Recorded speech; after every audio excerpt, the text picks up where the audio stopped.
Firmes, avanzando. Y tratando siempre de compartir una palabra que edifique nuestras vidas. La palabra nunca tiene la intención de emocionarnos o de hacernos sentir bien solamente. Eso puede suceder en algún punto, pero esa no es la razón, no es el motivo. La palabra viene para edificarnos, para desafiarnos. Muchas veces la palabra viene para corregirnos, para enfocarnos, que estemos alineados a su propósito y demás.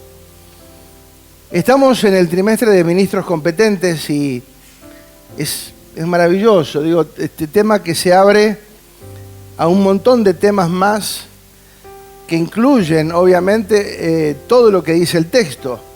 Ministros competentes de un nuevo pacto, ¿sí?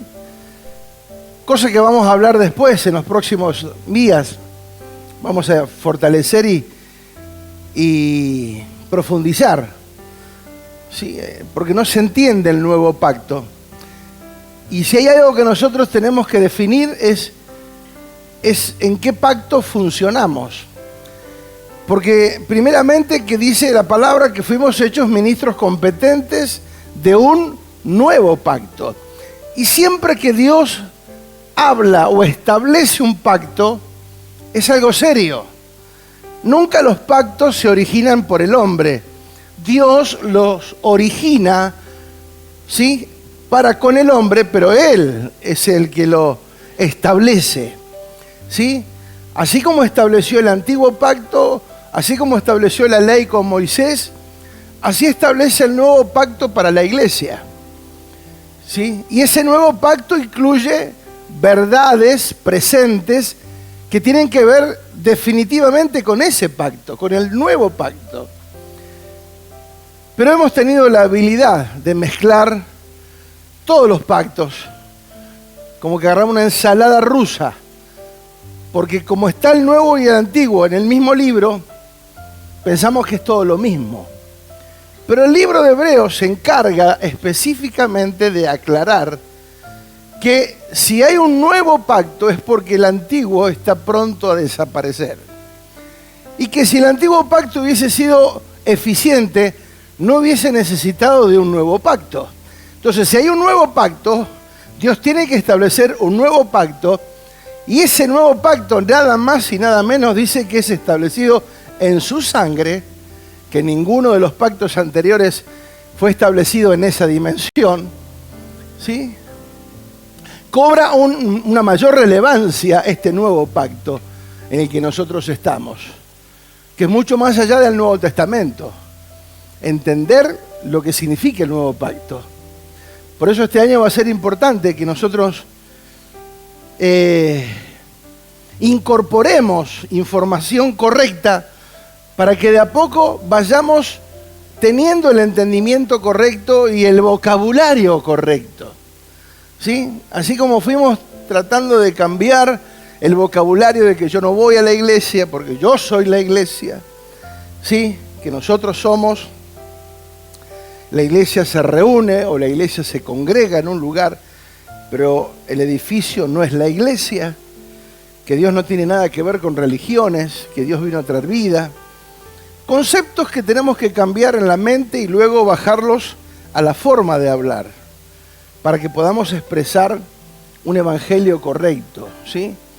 Ya somos bendecidos, no es que vengo a buscar la bendición, ni que por lo que haga Dios me va a bendecir o no me va a bendecir. Él ya nos bendijo con toda bendición espiritual, porque en el nuevo pacto, la dimensión en que se mueve el nuevo pacto es en lo espiritual. ¿Sí? Lo material no cobra relevancia, aunque está, ¿sí? Pero no es lo más importante, porque lo material, lo que se ve es pasajero, lo que no se ve es eterno, y eso es donde nosotros tenemos que fortalecer, en las cosas que no se ven. Pero claro, estamos inmersos en un mundo, en un sistema donde todos los días oímos o vivimos situaciones donde pareciera ser que nos afecta, que se nos hace difícil de pronto entender las dimensiones espirituales y desenfocarnos de lo pasajero para enfocarnos en lo eterno. Pero eso es un trabajo de formación por un lado y por revelación por otro, ¿sí? El Señor nos va a ir revelando, como dijimos, en la medida que vayamos intensificando nuestro deseo de crecer y de avanzar en la palabra de Dios. Simplemente a modo de introducción, venimos ya en el año de la reforma constante, permanente, una reforma que se está llevando a cabo, no nosotros, en el mundo se está llevando a cabo esta reforma. Muchísimos ministerios, hombres de Dios en diversas partes del mundo están llevando a cabo y con mucha efectividad el tema de la reforma. Necesitamos ser reformados. Como dijimos también en reiteradas oportunidades, nosotros vinimos al Señor vinimos a buscar a Dios, como le decíamos, veníamos a buscar a Dios porque nuestra vida estaba hecho un 8.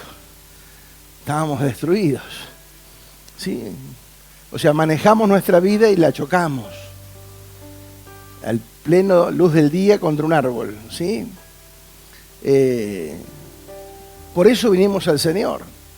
Y ahora tenemos que permitir que Él sea el que nos gobierne, que no es una tarea sencilla, porque dentro nuestro habitan estas dos realidades, ¿sí? La naturaleza adámica, que es la que tenemos que hacer morir en nosotros, y la naturaleza de Cristo. Entonces estas dos naturalezas conviven dentro de este cuerpo. Por lo tanto, hay una lucha permanente, lo que dijo el apóstol Pablo: el bien que no quiero, el mal que no quiero, eso hago, y el bien que quiero no hago. Él entendía que en él había dos fuerzas que luchaban permanentemente. Por eso después enseña a hacer morir lo terrenal que hay en nosotros. Entonces esto tiene que ver con la transformación diaria y permanente, ¿sí? que tenemos que llevar a cabo. Una de las cosas que implica la reforma es recuperar el Evangelio, ¿sí? El Evangelio es más que un mensaje, porque el Evangelio es Cristo. La buena noticia es Cristo. No es un lindo mensaje, no es una linda palabra de aliento, no. El Evangelio es Cristo. Cuando nosotros hablamos del Evangelio, hablamos de Cristo. Esa es la realidad. Y Cristo no es religión, es vida. Y Él vino a traer esa vida para nosotros. Por eso cuando no entramos al Evangelio por la cruz y entramos por los beneficios, porque me sana, porque me libera, porque me restaura, por la paz, por la salvación, por esto, por lo otro, porque me consigue un trabajo, porque me consigue una novia, porque lo que sea, me ayuda a cambiar el auto, a cambiar el trabajo. No. Dios está mucho más por encima de todo eso.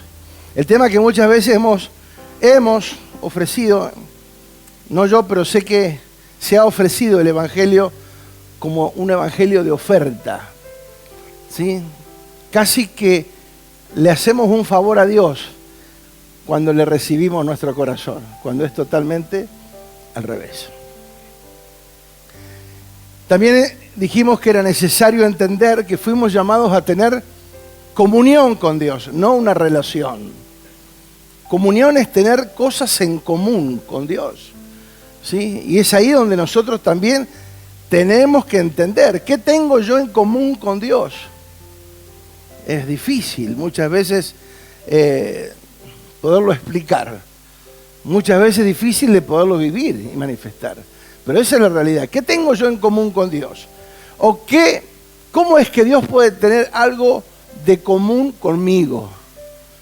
Por Cristo. La única manera. La única manera en que Dios pueda verme a mí, ¿sí? Es por Cristo. No hay otra realidad. Fuera de Cristo, iba a decir una palabra dura, pero fuera de Cristo no existimos para Dios.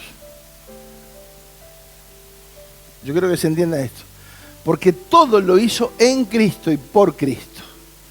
¿Sí? Si Cristo habita en nuestro corazón, somos parte del radar donde Dios sabe y puede llegar a nosotros y sabe porque Él está gobernando en nosotros y puede tener a través de nosotros acción. Porque esa es la iglesia. La iglesia es el cuerpo de Cristo. ¿Sí? Cristo es la cabeza, la iglesia es su cuerpo. Entonces, entender que todo esto forma parte de una misma cosa y que la iglesia, que está compuesta por hombres y mujeres llenos del Espíritu Santo, llenos de Dios, llenos del Señor, donde Cristo habita en los corazones, esa iglesia poderosa, cuando Dios habla por eso digo, en el nuevo pacto, Dios no habla de manera individual. Cuando le habla a la iglesia, le habla a la iglesia de manera corporativa. ¿Se entiende? La iglesia es corporativa. Dios le habla a un cuerpo. Que a nosotros nos cueste vernos como cuerpo es otra cosa. Pero el mensaje de Dios es para el cuerpo de Cristo. Y en esa realidad nosotros tenemos que funcionar. Porque muchas veces nosotros pensamos en cosas domésticas, personales, ¿sí? Y nos olvidamos que somos cuerpo. Y en el cuerpo, si es la cabeza Cristo, estamos completos. En Él estamos completos. Pero vamos a ir de a poquito, tratando de desarrollar todo esto, no hoy, sino en todo el año. Hoy no vamos a desarrollar todo lo que estamos hablando, pero al menos vamos a ir poniendo las bases. Dijimos que fuimos llamados a tener comunión con Dios. Las capacidades humanas no son compatibles para manifestar las cosas espirituales. Por eso lo espiritual se tiene que manifestar de manera espiritual. No hay otro medio, no hay capacidades humanas que lo puedan. ¿Sí? No es por nuestra capacidad, es por la capacidad que Cristo ha colocado en nosotros por Él, ¿sí? Por Él mismo. Todo lo que podemos hacer de manera efectiva en los asuntos de Dios es por su gracia, es por la capacidad de Él en nosotros, es su favor. Todo lo inicia Él, porque Él nos creó, Él nos formó, nos eligió, nos llamó, nos justificó y tantas cosas más. ¿Sí? Con la salvación viene juntamente asignaciones que debemos entender, comprender y manifestar por revelación. ¿Sí? Entonces, ¿qué es lo que ya somos en Cristo? Eso es lo que tenemos que manifestar. Y dentro de esas asignaciones, la palabra dice que Él nos hizo ministros o siervos competentes. ¿Sí? Él ya nos hizo. No es que nos va a hacer, la palabra dice que Él nos hizo. Ahora, nosotros nos vemos, y nos vemos con errores, con muchos errores, con más errores. ¿Sí? ¿Cómo Dios me hizo competente si yo fallo? Es que el reino de Dios no está supeditado a nuestra conducta humana, natural, sino a lo espiritual que ya Dios estableció en nosotros. ¿Se entiende? O sea, si Cristo habita en nosotros, esa es la garantía que tenemos en que Dios, ¿sí?, nos va a dar juntamente con Él todas las cosas. Y entre todas las cosas viene el entendimiento, la revelación, para que podamos asumir esta realidad. Nosotros nos vemos como nos vemos, humanamente hablando. ¿Sí? Pero alguien dijo, ningún pecado puede disminuir el valor o el poder de la gracia de Dios sobre nuestras vidas. Que un error, una falla que podamos tener, eso no va a condicionar lo que Dios ya estableció que iba a hacer con nosotros y en nosotros y a través de nosotros. ¿Sí? Nosotros no tenemos que aprender a vernos como Él nos ve. Y para eso tenemos que conocer la palabra, porque ahí dice la realidad que tiene Dios para con nosotros.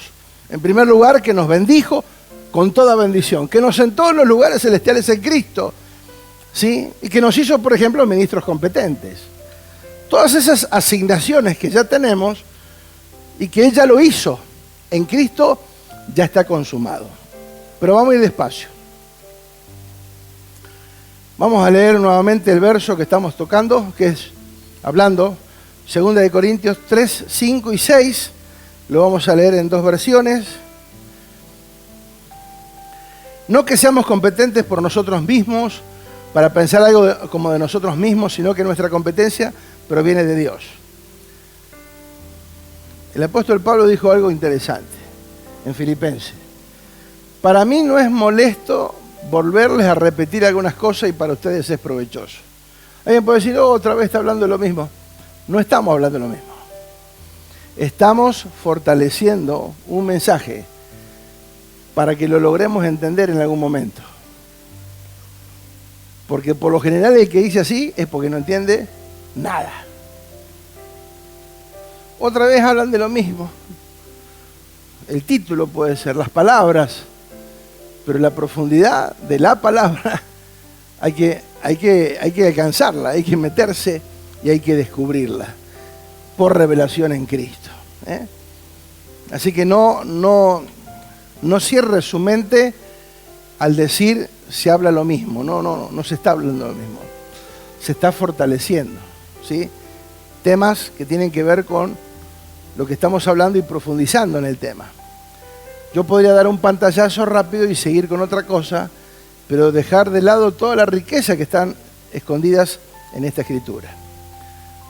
Empiezo otra vez. No que seamos competentes por nosotros mismos para pensar algo de nosotros mismos, sino nuestra competencia proviene de Dios, el cual a sí mismo, o sea, para Él, nos hizo competentes, nos hizo ministros competentes de un nuevo pacto, no de la letra, sino del Espíritu, porque la letra mata, mas el Espíritu vivifica. Otra versión dice, no es que nos consideremos competentes en nosotros mismos, nuestra capacidad viene de Dios. Él nos ha capacitado para ser servidores de un nuevo pacto. No el de la letra, sino el del Espíritu. Porque la letra mata, pero el Espíritu da vida. Diga, el Espíritu da vida.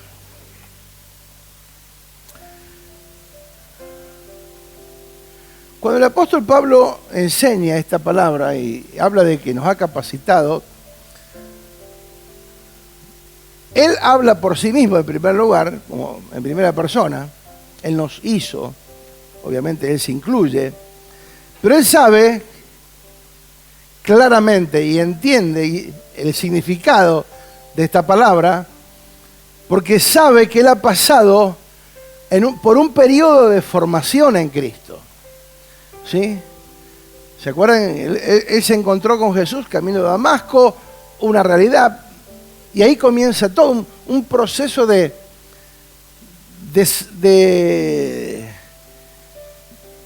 vacío, de vaciarse de todo lo que él sabía y conocía y llenarse de la revelación de la palabra que Dios tenía para él. Entonces tuvo un proceso de más de 3 años donde él no hizo nada. Simplemente se limitó a aprender, a crecer en Dios, a desarrollar el potencial que Dios ya había colocado en él. ¿Sí? En él una transformación. Por eso él sabe que para que logremos ser competentes, primeramente tenemos que pasar por un proceso de formación. Por eso entendemos que el verdadero significado de ministro, servidor, siervo, ¿sí? Ahí nos damos cuenta el enorme privilegio que tenemos de ser parte de ese propósito eterno y que Él nos haya considerado para colocarnos como ministros competentes. Pero sabemos, y Él sabe, por eso nos está procesando, por eso muchas veces nos cuesta entender algunas cosas, pero tranquilo, lo importante es saber que Dios está en el tema y Dios nos está procesando. O sea, una vez que yo estoy en Cristo, Mi vida no está a la deriva del diablo, de la circunstancia, del enemigo. No. Si yo estoy en Cristo, el diablo ya no tiene poder sobre mí. ¿Amén o no amén? Entonces, todo lo que pasa conmigo es un proceso que Dios está trabajando conmigo. ¿Sí? Por eso el apóstol, en ningún momento, ustedes leen el Nuevo Testamento, el Nuevo Pacto, en ningún momento está diciendo que el diablo me metió en la cárcel, que por culpa del diablo me azotaron, que por culpa del diablo me echaron de acá y me apedrearon por allá. No. Aún cuando estaba preso, él decía, yo soy preso de Jesucristo. Nunca dijo, soy preso de Roma, o estoy preso porque esto y por aquello. No. Nunca le adjudicó al enemigo ninguna virtud hacia su persona. Si él estaba pasando por algo era porque Cristo está en él y Dios está conmigo. Yo estoy preso por Cristo, dice el apóstol. Entonces el concepto cambia, porque ya no es buscar un culpable, hacernos los víctimas, porque el diablo, ese lenguaje que por años hemos transitado en ese lenguaje, donde era más fácil echarle la culpa al diablo que ponernos a estudiar la Biblia y a ver qué realmente Dios tiene para nosotros, ¿sí? Y que con Él estamos completos. El tema es que yo tengo que estar en Cristo, ¿sí? Entonces, que Él nos haya incorporado es un privilegio. No le estamos haciendo un favor a Dios, sino que Él, por amor, gracia, misericordia, a pesar de que éramos indignos, inmerecedores de absolutamente ningún favor, Dios le plació amarnos, perdonarnos, salvarnos y ahora elegirnos para que seamos sus colaboradores, para que seamos ministros competentes, para que estemos bendecidos, para que tengamos la autoridad, estamos sentados en los lugares con Cristo. Entonces, todo eso es por causa de la obra de Cristo en nosotros. No hay nada personal, no hay ningún beneficio personal por el cual Dios me haya dado algo. Éramos inmerecedores, pero por gracia estamos donde estamos. Si usted está sentado acá y yo estoy parado acá, es por gracia. Nada más que por gracia. ¿Sí? ¿Amén? Bien. La palabra dice que Él nos hizo, por consiguiente lo somos, ya lo dijimos, por constitución. ¿Sí? Él nos constituyó, ¿sí? Pero estamos en el proceso de entrenamiento para que lo podamos manifestar dignamente. Como dijimos, Él nos hizo, no está esperando nuestra aprobación, Él está esperando nuestra acción, entendida, enfocada y efectiva. La iglesia, como dijimos, es su cuerpo. Nosotros estamos en Cristo. Al punto que me llamó la atención, estaba escuchando, aún la palabra cristiano no surge del lenguaje apostólico. Cristiano surge de cómo los de afuera, cómo el mundo veía a los discípulos. Pero no es que era algo de Cristo, no era algo de Dios, era algo que el mundo veía a ellos porque se parecían a Cristo en su forma de accionar. Lo que se repite en más de 165 veces en el Nuevo Pacto es en Cristo. En Cristo. Cristianos se menciona una sola vez. Y nosotros ya somos cristianos. No somos cristianos. Estamos en Cristo. Porque esa es la verdad. 165 veces contra una. ¿Qué hizo la religión? Cristiano. Nosotros estamos en Cristo. Por eso es lo más importante que nosotros lo podamos entender eso. Porque cuando decimos que estamos en Cristo, no somos personas queriéndonos parecer a Cristo. No somos gente que está tratando de parecerse a Cristo, de imitar a Cristo, de hacer las obras que Él hizo por nuestro propio esfuerzo. No. No es así. Estar en Cristo significa que estamos en su naturaleza y su naturaleza es la que obra a través de nosotros. No es algo que yo me tenga que forzar para parecerme a. No. Mis hijas no están haciendo eso todos los días. A ver si se parecen a nosotros. ¿Sus hijos también? ¿O cada hijo tiene su particularidad? ¿Sí o no? Todos los hijos tienen su particularidad. Y son hijos. Pero tienen su particularidad. Entonces, no es hacer el esfuerzo para parecerse. No. Eso es lo que tiene que brotar por naturaleza. Diga naturaleza. Por eso dijimos que ministro, ¿qué era? Servidor, sirviente, ayudante, mesero. Y competente es calificado, idóneo, experto, apto, capaz, diestro, entendido y todo eso que ya lo venimos hablando.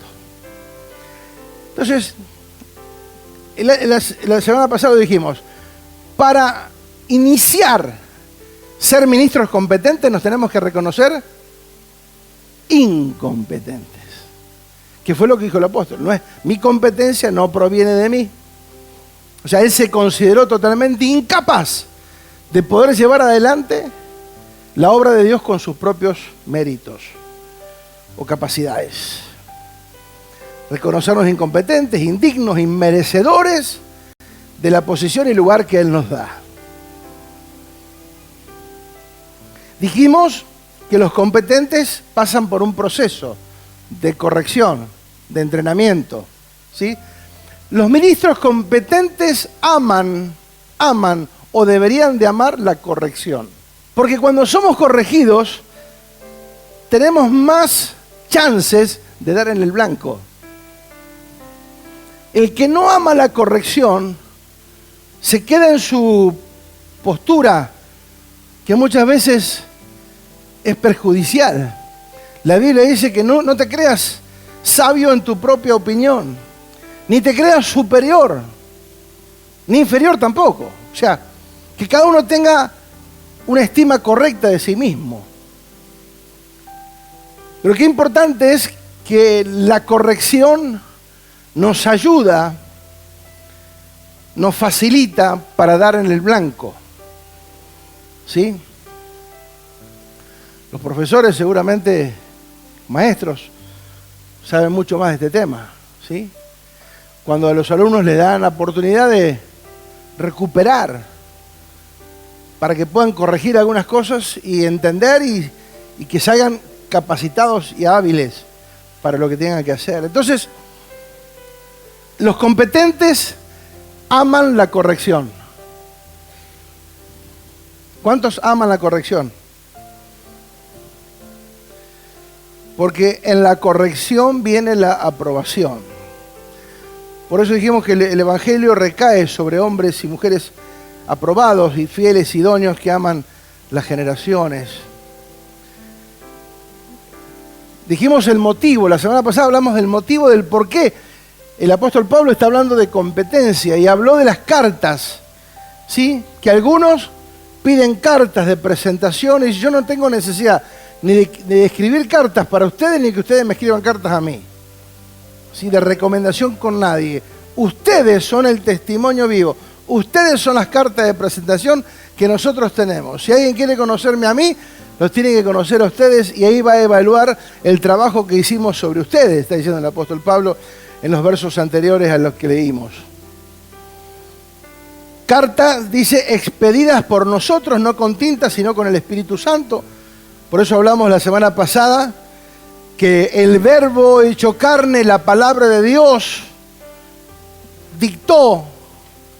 El apóstol Pablo enseñó esa palabra y el Espíritu Santo fue la tinta que marcó los corazones de los hombres. Por eso hablamos, porque escribir en los corazones tiene que ver con teñir y tienen que ver con tatuar, ¿sí? Un tatuaje, pero ahora vamos a hablar de algo más profundo todavía, ¿sí? Escribió en los corazones, por eso dice, ustedes son cartas leídas, ¿sí? Ustedes están tatuados por Dios, ya está, no hace falta que nadie diga nada, ustedes simplemente manifiéstense. Entonces, expedidas puntualmente tiene que ver con eso, con ser un servidor, un maestro. Por eso dijimos también que todos en la vida tuvimos tatuadores, hombres y mujeres de Dios que nos marcaron. Diga, nos marcaron. ¿Sí? Yo me acuerdo del primer pastor y de ahí en adelante, no todo el mundo, pero sí recuerdo personas puntuales que a lo largo de mi vida marcaron con una palabra. Y luego cuando llegamos a Ushuaia fue la frutilla de la torta, porque ahí en esa conexión que tuvimos y tenemos con los apóstoles, pudimos desarrollarnos y funcionar en lo ministerial. Por eso eso es maravilloso. Por eso el Evangelio viene para que ahora nosotros nos transformemos en tatuadores de corazones. Tatuar a otros con una palabra, con un testimonio, con un modelo de vida que marque las vidas a otros. ¿Sí? Por eso tenemos que ser precisos en lo que hacemos y lo que somos. Tenemos que estar definidos. Nadie puede ser competente en lo que no está definido. Si estoy acá, no estoy acá, si me voy, me quedo, si esto, que el otro. No. Hay que ser definidos. Hay que estar definidos en la palabra. Definidos porque un corazón que anda dando vueltas, Dios no puede funcionar. Aunque lo seamos, no lo podemos manifestar de esa manera. Por eso es importantísimo entender que nosotros nos tenemos que afianzar, establecer en la firmeza de la palabra, ¿sí? Y del entendimiento. Por eso esa marca fuego es tatuar los corazones de las vidas. Colosenses 1:28, dijimos, este texto habla puntualmente de ese trabajo apostólico que hacía Pablo con su gente, con su equipo. Por lo tanto, hablamos a otros de Cristo. Por lo tanto, hablamos a otros de Cristo. El Evangelio es Cristo. Entonces, le vamos a hablar de Cristo. No te invito a una reunión. ¿Qué es eso? ¿Qué evangelismo es ese? Diga, hablar de Cristo. Pasa que nos da vergüenza hablar de Cristo. ¿Nos da vergüenza o no a veces? No.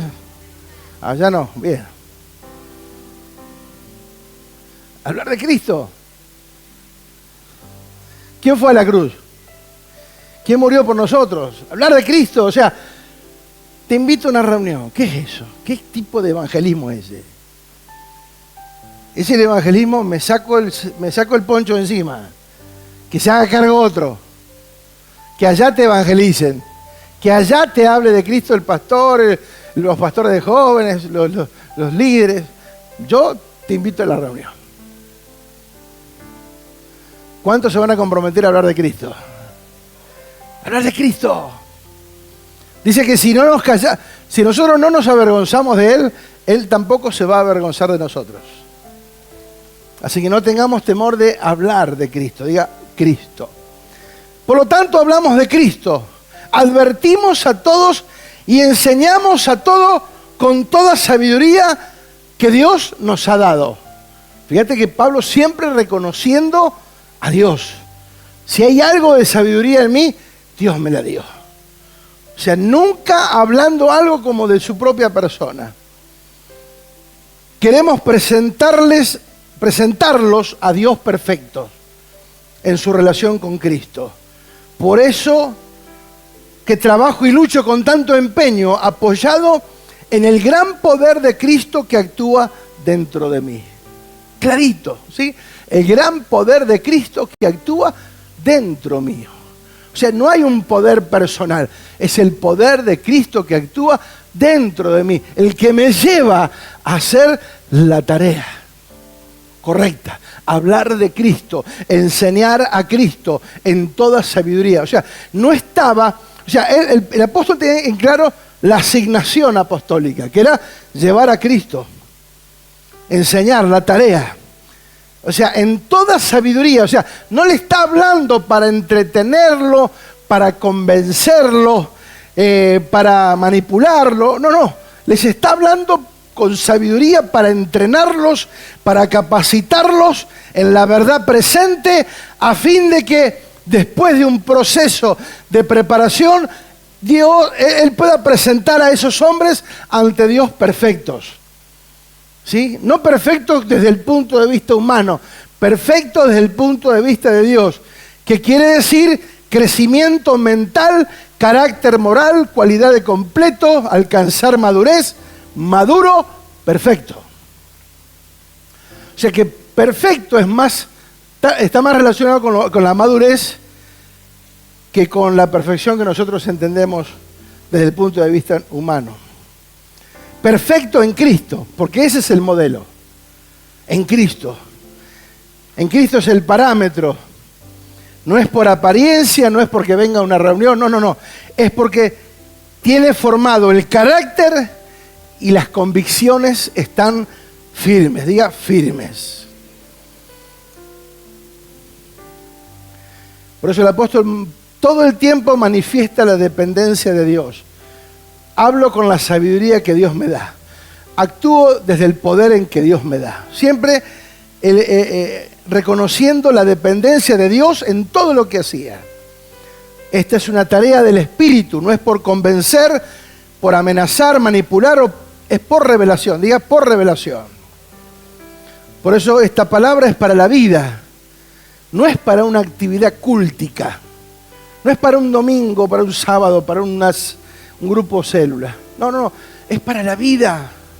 La palabra viene para hacernos efectivos en la vida, dentro de la sociedad y en los ámbitos en el que Dios quiera usarnos. Pero tenemos que estar definidos, diga definidos.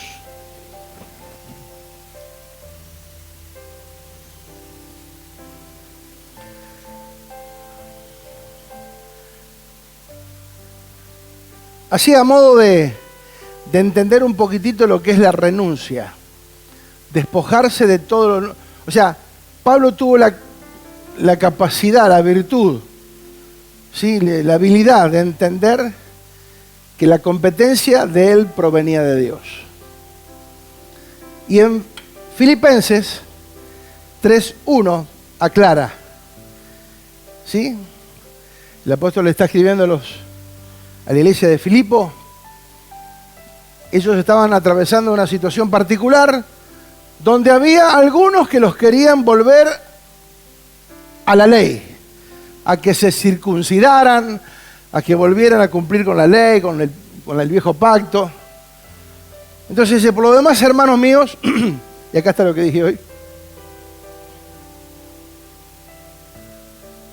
alégrense en el Señor. Para mí no es molestia volver a escribirles lo mismo y a ustedes les va a dar seguridad.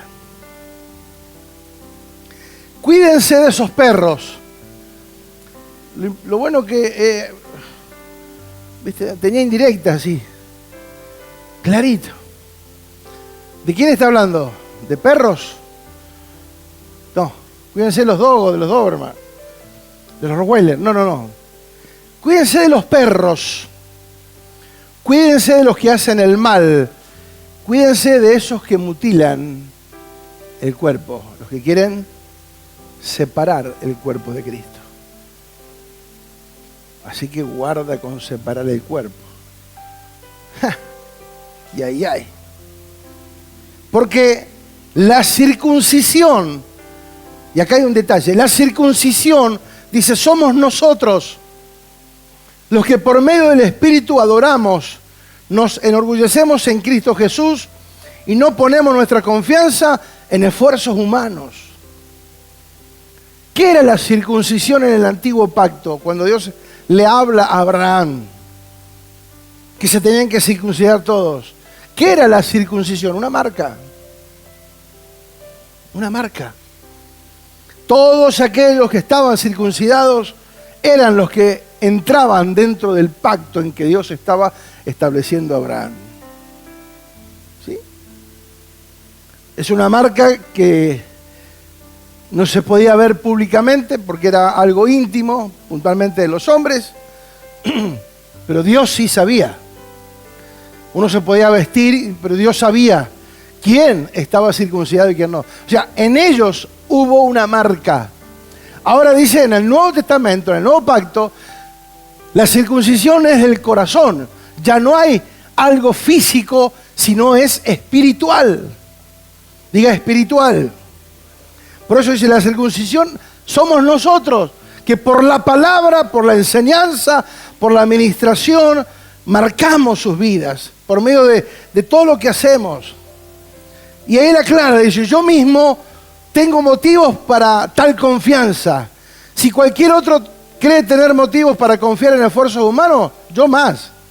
Circuncidado al 8º día, del pueblo de Israel, de la tribu de Benjamín, hebreo de pura cepa, en cuanto a la interpretación de la ley, fariseo, en cuanto al celo, perseguidor de la iglesia, en cuanto a la justicia que la ley exige, intachable. Sin embargo, todo aquello que era para mí ganancia, ahora lo considero pérdida por causa de Cristo. Todo lo que humanamente había alcanzado, todos los títulos, honores, capacidades, habilidades, influencias, todo lo que él tenía, lo consideró pérdida por alcanzar a Cristo. El tema es que si nosotros no entendemos que Cristo es lo más maravilloso que nos pueda pasar, siempre vamos a estar aferrados a cosas naturales. Él supo reconocer que Cristo era lo máximo. Él es lo máximo. Lo dejó todo por alcanzar a Cristo. Diga, a Cristo. Es más, todo lo considero pérdida por razón del incomparable valor de conocer a Cristo Jesús, mi Señor. ¡Wow! Despacito. Es más, todo lo considero pérdida por razón del incomparable valor de conocer a Cristo, mi Señor. ¿Qué estaríamos dispuestos a hacer para conocer en profundidad a Cristo? ¿Qué seríamos capaces de renunciar? Porque muchas veces, siempre en nuestros labios está lo que pudimos hacer, lo que podemos hacer en lo personal. Pero acá el apóstol dice lo más importante, el incomparable valor de conocer a Cristo. Dice, por lo cual lo he perdido todo y lo tengo por estiércol. ¿Saben qué significa? Popó. Era clarito el apóstol para hablar, porque a fin de ganar a Cristo. O sea, ahí vemos el nivel, o sea, la competencia nace en esto. Y no es que lo que él tenía no servía, que los títulos, las capacidades, de hecho que sirvió, le sirvió a él todo lo que él fue. Fue ciudadano romano, o sea, los contactos que él tenía, la posición que él tenía en algún punto le sirvió. Lo que él no lo consideraba importante, todo eso lo tenía en otro nivel. Cristo allá arriba y todo lo humano abajo, en segundo plano o en tercer plano. Todo por alcanzar a Cristo, lo máximo. Diga Cristo. Dice, y encontrarme unido a Él. Dice, no quiero mi propia justicia que proviene de la ley, que bien conocía, sino la que se obtiene mediante la fe en Cristo, la justicia que procede de Dios basada en la fe.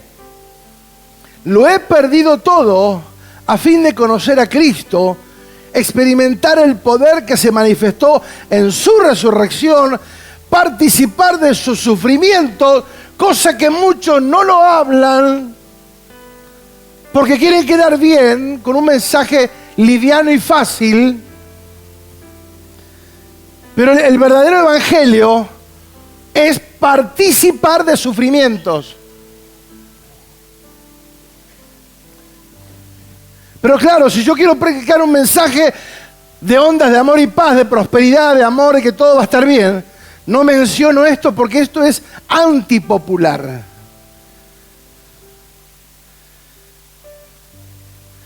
Es que la Biblia nunca dijo que las cosas no iban a suceder.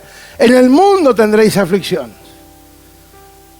La tormenta iba a venir sobre una casa y sobre la otra. O sea, las tormentas no van a dejar de cesar. Las circunstancias van a estar. Estamos en la tierra.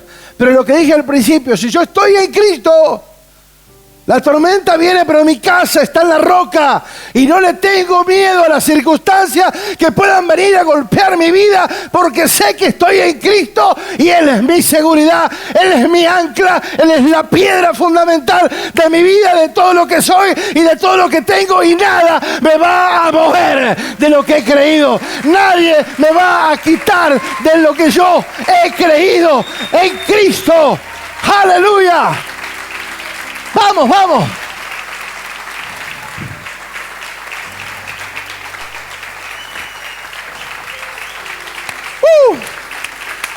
¡Gloria a Dios!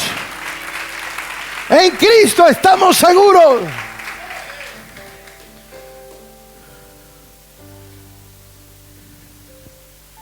Él viene para capacitarnos, para que cuando atravesemos la tormenta y la prueba, no tengamos miedo. No dudemos, nos aferremos a Él más que nunca, porque las pruebas van a venir, los vientos van a soplar,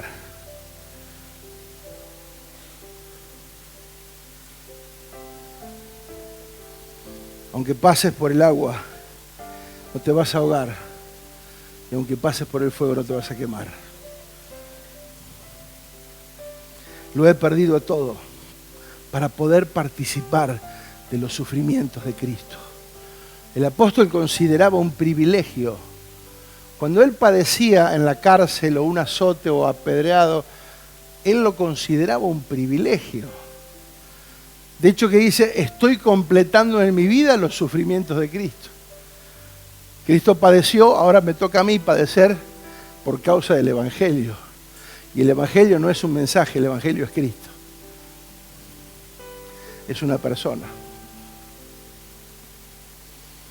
Entonces, el apóstol Pablo tenía en claro el entendimiento y la valoración correcta que él le daba a las cosas. Muchas veces estamos tan aferrados a lo terrenal, tan aferrados, que cualquier cosa nos mueve el piso. Pero esto no debería de ser así. Para cualquier mortal sería un privilegio todos los títulos y honores que el apóstol Pablo tenía. Sin embargo, él reconoce un valor superior en Cristo. Por eso lo pone en un lugar inferior. Porque lo más importante era alcanzar a Cristo. El valor supremo, incalculable de alcanzar a Cristo. ¿Sí? Insisto, no es que él despreció sus títulos. Si Dios te da la posibilidad de tener un título, es porque Dios quiere abrir una puerta en un lugar específico. ¿Sí? Pero no te creas que estás ahí por tu título, sino porque Dios te quiere usar ahí.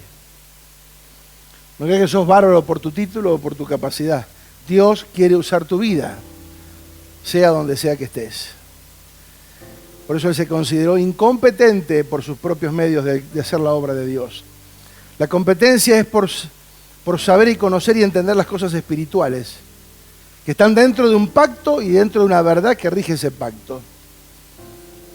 La competencia no es por una propia interpretación o punto de vista humano, es lo que está establecido en la palabra de Dios. Si logramos entender por revelación los beneficios de esta competencia, no nos volveríamos altamente efectivos. Y voy a dar un ejemplo en 2 de Timoteo, capítulo 2, verso 3.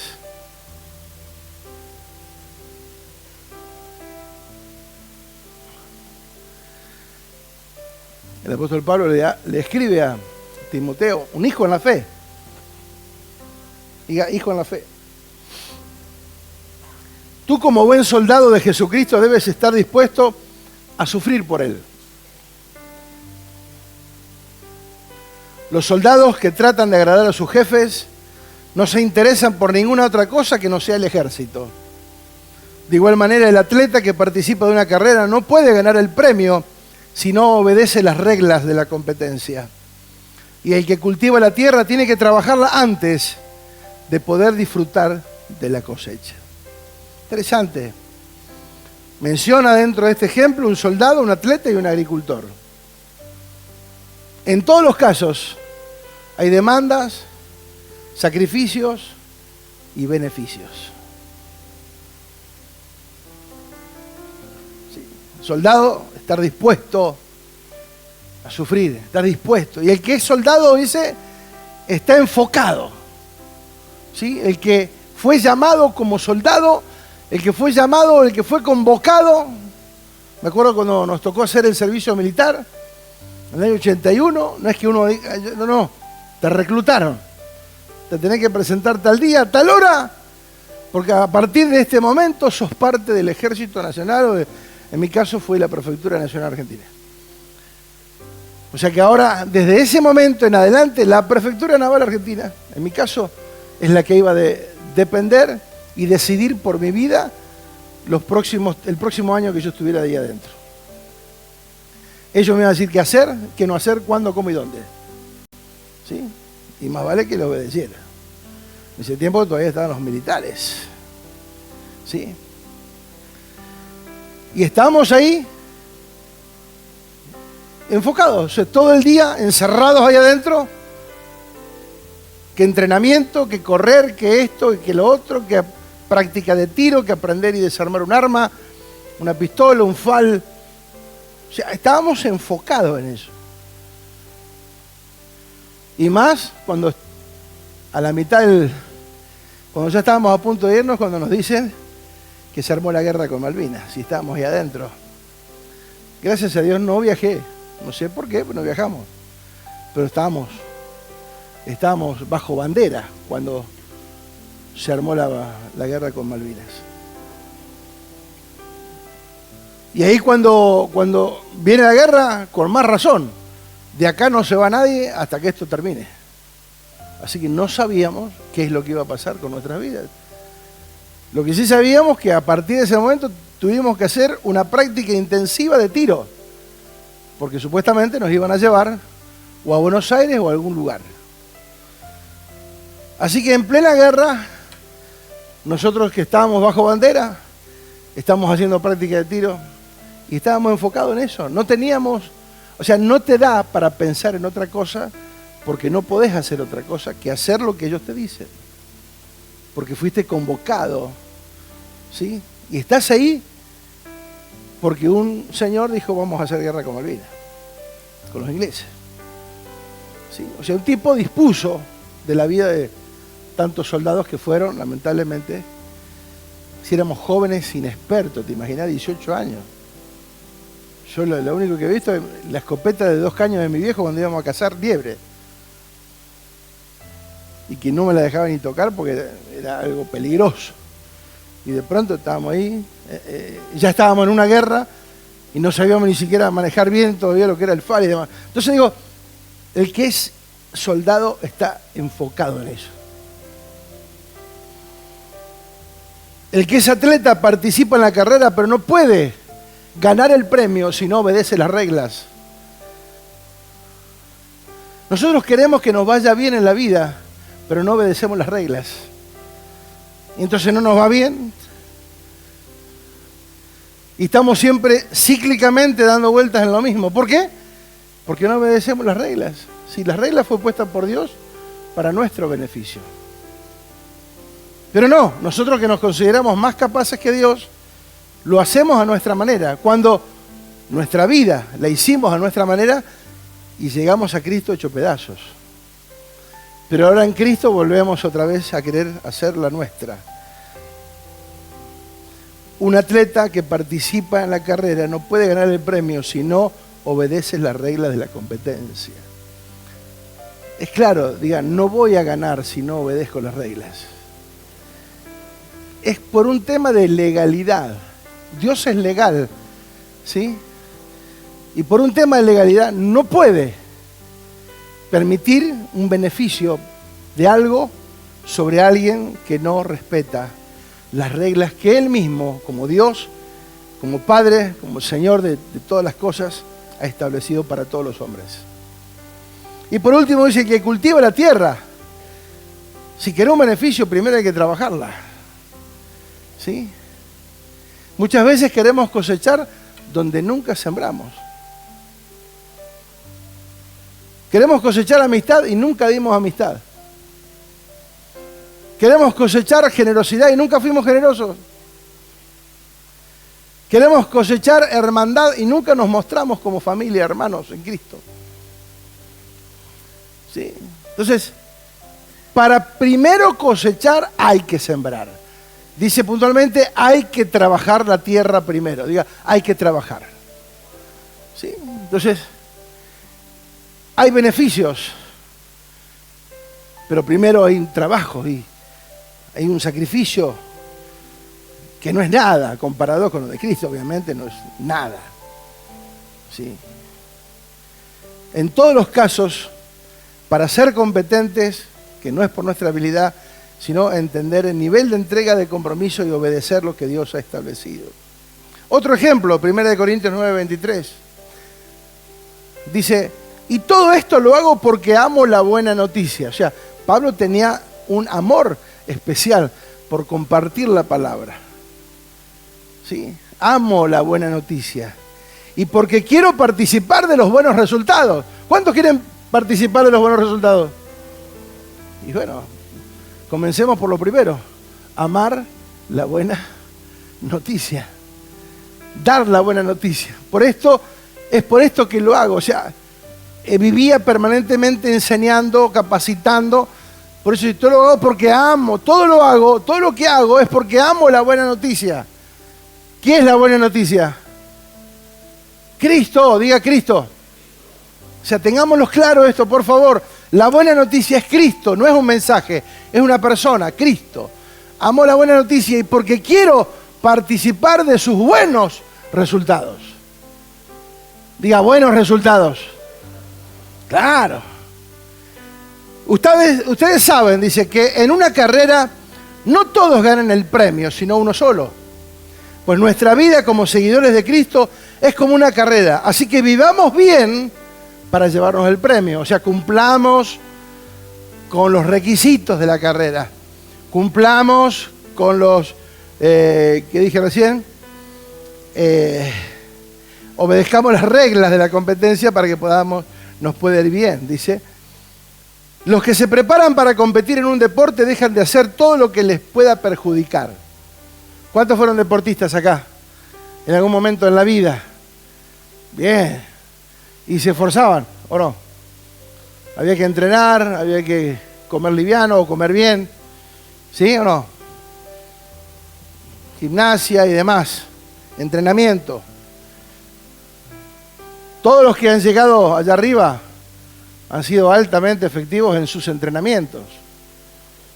Sí, he escuchado testimonios de los boxeadores. 5 o 6 de la mañana salían a correr a cualquier hora en el lugar del mundo donde estuvieran. Salían a correr porque era parte de su entrenamiento indispensable para poder ser efectivos después. Entonces, nosotros queremos hacer cosas a media y que nos resulten. Nadie, nosotros, así como la carrera, nosotros como seguidores de Cristo es como una carrera, así que vivamos bien para llevarnos el premio. Y los que se preparan para competir en un deporte dejan de hacer todo lo que le pueda perjudicar. ¿Sí?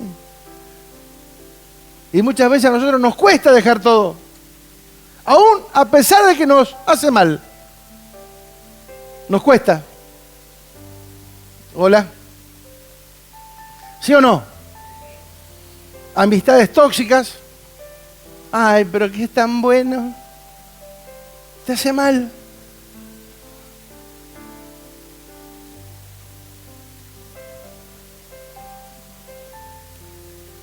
Dice, lo que hacen, y lo hacen, dice, para ganarse un premio que no dura mucho. Un premio que es una copa que se arruma. ¿Cómo se dice? Se arrumbra. En una repisa ahí. Nosotros, en cambio, lo hacemos para recibir un premio que dura para siempre. ¿Sí? Nosotros no corremos para que nos den un trofeo o para que alguien nos aplauda. corremos para alcanzar a Cristo. Corremos para alcanzar a Cristo, amén. Y recibir el premio. ¿Cuál es el premio mayor? Cristo. O sea, por eso el apóstol Pablo dice, lo dejo todo por alcanzar a Cristo. El premio es Cristo, no un cargo dentro de un salón. Amado, él lo dijo, el premio es mi apostolado. El premio son todas las congregaciones que pudimos abrir y que llevan el... No. El premio máximo es Cristo. Todo lo demás está en un plano secundario, que es algo terrenal y que tiene que ver con una administración terrenal. Pero lo máximo, el premio mayor es Cristo. ¿Amén o no amén? Y tuve de compañero un hombre, le decíamos el gallego, 12 veces ganó el PRODE. 12 veces. Pero las 12 veces lo ganaron como 200.000. Le tocaba 2 monedas. Una bronca, me decía. Me dice, 12 veces gané el PRODE. Ya era un hombre grande. Y charlábamos mucho porque había sido amigo de mi papá. Lo conocía y él se esforzaba por ganar el premio mayor. Pero cada vez que ganaba el premio mayor, un montón de gente ganaba. Entonces el premio se repartía y le llegaba nada. O sea, nunca no pudo ni cambiar el auto siquiera con los premios que recibía. Digo, hay gente que se esfuerza por eso. ¿Sí? Que va a ver si un golpe de suerte te salva la vida. No, ningún golpe de suerte te va a salvar. La vida no cambia por un golpe de suerte. La vida cambia por tomar buenas decisiones. Que muchas veces no son las que nos gustan, pero son las que nos hacen bien. ¿O no? Por eso dice, yo me esfuerzo por recibirlo, dice. Así que no lucho sin un propósito. ¿Por qué luchás en la vida? ¿Cuál es el propósito por el cual luchamos? ¿Cuál es el propósito por lo cual mañana cuando suene el despertador te quieras levantar? ¿Cuál es el propósito? ¿Un sueldo? ¿Un trabajo? ¿Un cargo? ¿O expresar a Cristo? Que donde vos estés pueda haber olor fragante de Cristo. Que donde vos estés, sea lo que hagas, expreses a Cristo. Que alguien diga, wow, en vos hay algo especial. Mañana lunes muchos llegan con la cara larga porque perdió el equipo del cual son hinchas, o porque tuvieron problemas en la casa, o porque esto o aquello, porque la economía no le alcanza, y de pronto llegás vos que estás en el mismo paquete con una actitud totalmente diferente. ¿Por qué? Porque tenés a Cristo. Simplemente porque tenés a Cristo. Y tu esperanza y tu expectativa de vida no está centrada en las cosas naturales de esta tierra. Porque Dios tiene lo mejor para tu vida. Simplemente que tenemos que seguir las reglas. Respetar el reglamento. Respetar el reglamento. Entrenas renuncias de esfuerzos, pero también hay beneficios, como dije recién. No es competir contra otros. Otra versión dice, corran de tal manera que lo alcancen. O sea, en esta palabra no habla ni de resignarse, no habla de renunciar, no habla que va a ser fácil. Dice, luchen de tal forma que lo logren. ¿Por qué estás dispuesto a luchar? ¿Qué estás dispuesto a hacer para cambiar tu estilo de vida, la realidad de tu vida? ¿Qué estás dispuesto a renunciar? ¿Qué estás dispuesto a hacer? ¿Cuáles son los pensamientos que tenés que cambiar? ¿Sí? Llevando cautivo a Cristo todo pensamiento para que en Él podamos funcionar. Hay quienes lo dan todo por una corona. Nosotros tenemos un propósito superior. Darlo todo, jugarnos entero, estar definido. Esa es la realidad. No podemos ser competentes de otra manera. Diga, no puedo ser competente sino en lo que yo no estoy definido. ¿Sí? El resumen de hoy sería ese. No puedo ser competente en lo que no estoy definido. Si nuestra vida es inconstante y no podemos pretender que esta palabra de ministros competentes se pueda hacer realidad en nuestras vidas. Y no es que lo alcanzamos todo ni que ya seamos perfectos, dijo el apóstol Pablo, pero una cosa hago, seguimos adelante. Diga, seguimos adelante. Acá no se trata de bajar los brazos, de renunciar. Aunque puedas tener ganas, aunque te puedan venir pensamientos,